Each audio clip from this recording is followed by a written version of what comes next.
پاکستان کے پہلے civilian chief martial administrator Zulfikar Ali Bhutto کے اقتدار کا سورج بام عروج پر تھا اور ملک میں عقل و ہوش اور تحمل و بردباری کی خوں میں پروان چڑھی ہوئی سیاسی قیادت آئے دن کے حکومتی مظالم اور بے رحمانہ ہتھ کنڈوں کی وجہ سے مایوسی کے اتاہ سمندر میں غرق ہوتی جا رہی تھی۔ ہر کوئی سمجھتا تھا کہ بھٹو نے چونکہ سول اور ملٹری بیوروکریسی کو اپنے ساتھ ملا لیا ہے، اس لیے اب وہ اس ملک میں اپنے خلاف اٹھنے والی ہر آواز کو قوت کے ساتھ کچل کر رکھ دے گا اور کوئی اس کا کچھ بگاڑ نہیں سکے گا۔ فوج 1971 کے سانے کی وجہ سے عوامی رد عمل کا سامنا نہیں کر پا رہی تھی، اس لیے وہ بصر و چشم ہر جائز و ناجائز واقعے پر خاموشی اختیار کیے ہوئے تھی۔ ویسے بھی ISI کا سیاسی رگ تو خود آن جناب بھٹو کی اختراع اور ایجاد ہے، جو اس کی حکومت کے آخری ایام میں محدود قسم کی سیاسی انجینئرنگ کے لیے بنایا گیا تھا۔ اس سے پہلے نہ ایسے ISPR تھا، نہ کوئی اور واضح گفتگو۔ بھٹو نے اقتدار سنبھالا تو اس کا پہلا نشانہ بالکل آج کے دور کی طرح صحافی ہی بنے۔ اس نے ہر اس آواز کو خاموش کرنے کی کوشش کی جو جاندار اور توانا تھی۔ اقتدار سنبھالنے کے بعد پہلے مہینے کے اندر ہی روزنامہ ڈان کے ایڈیٹر الطاف گوہر کو 5 فروری 1972 کو گرفتار کر لیا گیا اور 13 فروری کو رسول بخش تالپور نے مونچھوں کو تاؤ دیتے ہوئے کہا کہ اخبارات کا رویہ قابل گرفت ہے اور بعض کو قومی تحویل میں لیا جا سکتا ہے۔ بیوروکریسی کو خوفزدہ کرنے اور انہیں ناجائز حکم ماننے پر مجبور کرنے کے لیے بھٹو نے مارشل ایڈمنسٹریٹر کے اختیارات استعمال کیے اور 12 مارچ 1972 کو 1400 اعلیٰ سول افیسر ان کی فوری طور پر ملازمت سے برطرف کر دیا۔ اس برطرفی میں ذاتی نفرت کا عمل دخل اس قدر تھا کہ پیپلز پارٹی والوں کی، چونکہ کراچی یونیورسٹی شعبہ تصنیف و تالیف کے سربراہ آفتاب حسن اور IGA کے چیئرمین ڈاکٹر مختار جیسے بے ضرر افراد کے نظریات پسند نہ تھے، اس لیے انہیں بھی نکال دیا گیا۔ چند ہفتے بعد 5 اپریل 1972 کو دائیں بازو کے اردو ڈائجسٹ اور بائیں بازو کے پنجاب پنچ پر پابندی لگا کر ان کی مدیروں اور ناشران الطاف حسن قریشی، اعجاز قریشی، مجیب الرحمان شامی اور حسین نقی کو گرفتار کر لیا گیا اور فوجی عدالت سے ہر ایک کو 1 سال قید بمشقت اور 2 لاکھ جرمانے کی سزا سنا دی گئی۔ بھٹو کے ماشاء اللہ کا اقتدار جاری تھا، مگر ساتھ ہی قومی اسمبلی کے اجلاس بھی منعقد ہوتے جن میں مخالف گفتگو پر بھٹو کا آمرانہ ذہن سیخ پا ہوتا رہتا۔ سب سے بلند آہنگ آواز جماعت اسلامی کے درویش صفت رکن اسمبلی ڈاکٹر نذیر احمد کی تھی، جو ڈیرہ غازی خان کے سرداروں اور تمنداروں کو شکست دے کر اسمبلی میں پہنچے تھے۔ انہیں بھٹو کے اقتدار کے آنے کے 6 ماہ کے اندر 8 جون 1972 کو شہید کر دیا گیا۔ اسمبلی کا رکن قتل ہوا، لیکن بھٹو نے نہ خود رسمی تعزیتی الفاظ ادا کیے اور نہ ہی اسمبلی میں ایسا کرنے دیا گیا۔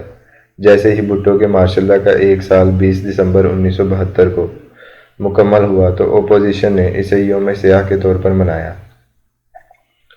لاہور میں ایئر مارشل اصغر خان کی قیادت میں نکلنے والے جلوس پر نامعلوم افراد نے فائرنگ کی، جس کی زد میں آ کر خواجہ سعد رفیق کے والد خواجہ محمد رفیق شہید ہو گئے۔ اپوزیشن کے متحدہ جمہوری محاذ نے 23 مارچ 1973 کو راولپنڈی کے لیاقت باغ میں جلسہ منعقد کیا۔ اس پر ویسے ہی نامعلوم افراد کے ذریعے اندھا دھند فائرنگ کروائی گئی۔ فائرنگ کے وقت سٹیج پر مفتی محمود، ولی خان بزنجو، نوابزادہ نصر اللہ اور دیگر موجود تھے۔ اس بے ایمانہ واقعے میں 9 بے گناہ افراد شہید اور 75 زخمی ہوئے۔ طاقتور بھٹو اب غدار کھیلنے لگا۔ سرحد اور بلوچستان میں نیشنل عوامی پارٹی کی حکومتیں تھیں جو بھٹو کے آمرانہ ذہن کے لیے ناقابل برداشت تھیں۔ لندن ٹائمز میں ایک خوفناک منصوبے کا انکشاف کروایا گیا۔ منصوبہ یہ بتایا گیا کہ پاکستان سے عبدالولی خان، سردار عطا اللہ مینگل، محمود ہارون، احمد نواز بگٹی، نبی بخش زہری اور ملک غلام جیلانی علاج کا بہانہ بنا کر لندن گئے ہیں اور ایک ایسی سازش کا پلان تیار ہوا ہے جس کے تحت چاروں صوبوں میں علیحدگی کی تحریکیں چلائی جائیں، جس کے نتیجے میں ملنے والی آزادی کے بعد ایک ڈیلی ڈالی کنفیڈریشن بنائی جائے گی۔ 10 سال تک پاکستان کا نام ہی بحال رکھا جائے اور پھر شیخ مجیب الرحمان سے مل کر اسے اپنا لیڈر تسلیم کر لیا جائے۔ خبر کی اشاعت پر تمام لیڈر فوراً سیخ پا ہوئے اور انہوں نے اس کی تردید کر دی، لیکن غدار بنا کر اقتدار سے محروم کرنے کا کھیل تو روکا نہیں جا سکتا تھا۔ ایک اور کردار نواب اکبر بگٹی نے 31 جنوری 1973 کو لاہور کے موچی دروازے پہ پنجابیوں کا خون گرمانے کے لیے ایک تقریر کی کہ عطا اللہ مینگل بزنجو اور خیر بخش مری نے سوویت یونین کے ساتھ مل کر ایک سازش تیار کی جس کے نتیجے میں بلوچستان کو پاکستان سے علیحدہ کیا جائے گا۔ اس الزام کا بہانہ بنا کر بلوچستان میں قائم عطا اللہ مینگل کی حکومت ختم کر دی گئی اور احتجاجاً صوبہ سرحد میں مولانا مفتی محمود کی حکومت نے استعفیٰ دے دیا۔ اب تاریخی غداری والا حیدرآباد کیس شروع ہوا جس میں حبیب جالب بھی غدار وطن کہلایا۔ ذوالفقار علی بھٹو کا سارا دور بالکل ایسا ہی تھا کہ ہر حریت فکر اور آزادی اظہار رکھنے والے شخص کو امید کی کوئی کرن نظر نہیں آتی تھی۔ Javed Hashmi Punjab university students union کا صدر اور بھٹو مخالف طلباء کے ہر اول دستے کا قائد تھا۔ اس کے بارے میں بھٹو کا تاریخی فقرہ آج بھی فضا میں گونجتا۔ ہو از ہاشمی؟ گیو ہم کالا باغ ٹریٹمنٹ۔ یہ ہاشمی کون ہے؟ اس کے ساتھ کالا باغ والا سلوک کرو۔ پھر شاہی قلعے میں لے جا کر اس پر بدترین تشدد کیا گیا۔ میں نے خود اس سے وہ پوری روداد سنی ہے جو رونگٹے کھڑے کرنے والی تھی۔ ملک محمد قاسم کنونشن مسلم لیگ سربراہ تھے۔ انہیں جیل لے جایا گیا اور ان کے ساتھ ایسا ہی غلیظ سلوک کیا گیا جس طرح کے سلوک کا الزام آج شہباز گل لگا رہا ہے۔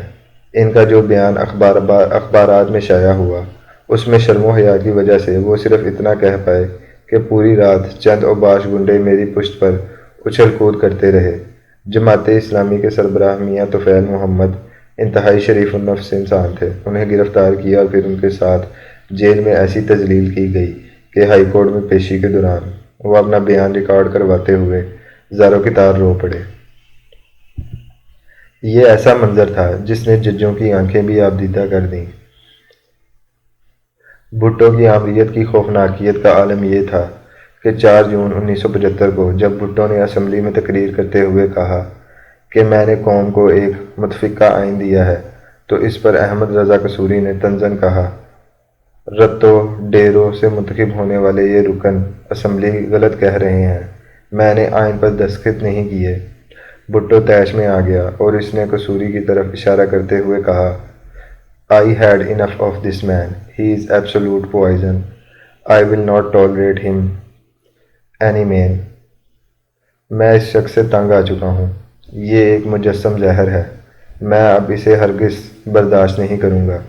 اس کے بعد احمد رضا قصوری پر 5 قاتلانہ حملے ہوئے اور اسمبلی کی اس دھمکی کے صرف 5 ماہ کے اندر 11 نومبر 1974 کو فائرنگ کے دوران احمد رضا قصوری خود تو محفوظ رہا لیکن ان کے والد نواب محمد احمد خان لقمہ اجل بن گئے۔